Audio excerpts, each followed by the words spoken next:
When we talk about moving to the cloud, it's so easy to get caught up in the conversations about cost and performance.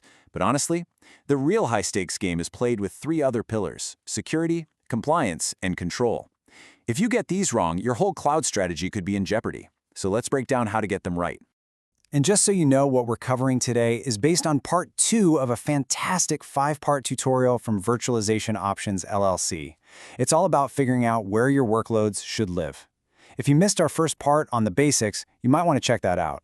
But today, we're diving deep into all things security. All right, here's our game plan.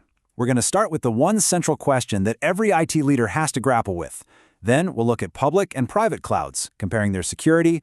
We'll also see how regulations can pretty much make the decision for you. And we'll wrap it all up with a really cool case study from JP Chase. Okay, so at the very heart of every cloud decision, there's this fundamental tension, right? The business side wants to innovate. They want to move faster than ever. But your security and compliance teams, their job is to keep the entire organization safe. And it's this constant balancing act that really defines a modern cloud strategy. So this is it. This is the big question we need to answer. What does that perfect fit actually look like? It has to be a model that protects your most valuable data, that satisfies every single legal checkbox, and still gives your teams the freedom to build and innovate. It's a really tall order. And that's exactly why this isn't just some technical puzzle for the IT department to solve alone. No, this is a critical business decision. If you get it right, it can be a massive competitive advantage. But if you get it wrong, well, that could lead to some really catastrophic security or compliance failures. First up, let's talk about the public cloud. The best way to think about it is like a massive shared fortress that's been built and is constantly defended by tech giants like AWS, Azure, and Google. Now, what's so fascinating here is the duality of it all. It's a real double-edged sword. On one hand, you get these unbelievable strengths. We're talking billions of dollars poured into security, 24/7 monitoring, and automated defenses that most companies could only dream of. But on the other hand, you've got the built-in concerns of a shared space, things like multi-tenancy risk, where your data is literally on the same server as other customers, and of course, a huge dependency on that provider. And this brings us to one of the most critical and honestly one of the most misunderstood concepts in cloud security. It's called the shared responsibility model. Here's the deal. The provider takes care of security of the cloud, the physical hardware, the network, but you are always responsible for security in the cloud. Your data, your applications, your access controls.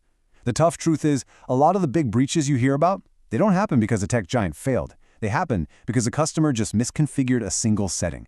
Understanding that difference is absolutely crucial. So if that's the shared fortress, what's the alternative? Well, that would be the private cloud. Think of this as your own custom-built, totally exclusive stronghold. And this slide right here really gets to the heart of it. In a private cloud, you are the only tenant, period. You hold all the keys.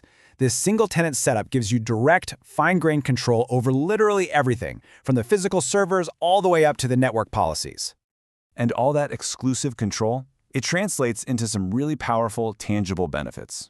You get dedicated hardware, which just wipes out those multi-tenancy risks. You can enforce your own custom security policies, perfectly tailored to your needs. You have total control over where your data physically lives, which is a huge deal for compliance. And you never have to worry about a noisy neighbor hogging resources and slowing you down. So it's really no surprise that for industries handling incredibly sensitive information, think about financial records, patient data, government secrets, this level of absolute control isn't just a nice to have, it's often a strict, non-negotiable requirement. And that is a perfect segue into our next section. Because you know what? Sometimes the decision isn't even about your preferences. It's about what the law demands. Let's take HIPAA in the United States, for instance. This is a federal law that sets the gold standard for protecting sensitive patient health information. And the rules are incredibly strict, covering everything from data encryption to audit trails. So what does this actually mean for a hospital trying to choose a cloud? It means they need provable, auditable control over their data at all times. And that requirement often pushes them toward private clouds or, at the very least, very specific, certified public cloud services where they can guarantee that level of compliance. Okay, now let's hop across the Atlantic and look at Europe's GDPR. This regulation is all about giving people control over their personal data, and it affects any organization anywhere in the world that handles data belonging to EU citizens. One of the biggest impacts of GDPR is something called data residency, which is basically just the geographical location where data is legally allowed to live. So if you're a global company, you might be legally forbidden from moving an EU citizen's data to a server in, say, North America. This one rule alone often makes private or hybrid clouds the only real option to stay compliant. This all makes sense in theory, right? But what does it actually look like in practice, in the real world? To see that, let's look at a case study from a true financial giant, JP Chase. To really get their strategy, you first have to understand the sheer scale we're dealing with. We're talking about an annual technology investment of over $12 billion. This is not a small shop. And it's not just the money, they have a workforce of over 50,000 people just in technology. That's the kind of resource they can throw at solving these exact challenges. So how did a company this massive solve the public versus private puzzle? Well, the answer is they didn't choose one. They chose both. They created this brilliant hybrid strategy. First, they built a massive, proprietary private cloud to house their crown jewels.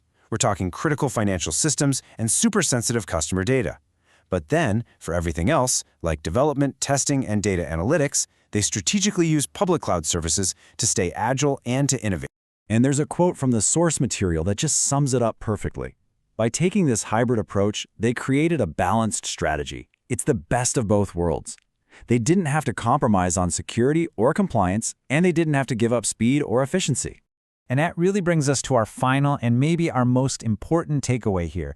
The JP Chase story suggests that maybe, just maybe, we've been asking the wrong question this whole time. Maybe the debate isn't public versus private. Maybe the real strategic question every leader should be asking is, which cloud is the right tool for this specific job? Thanks for joining me.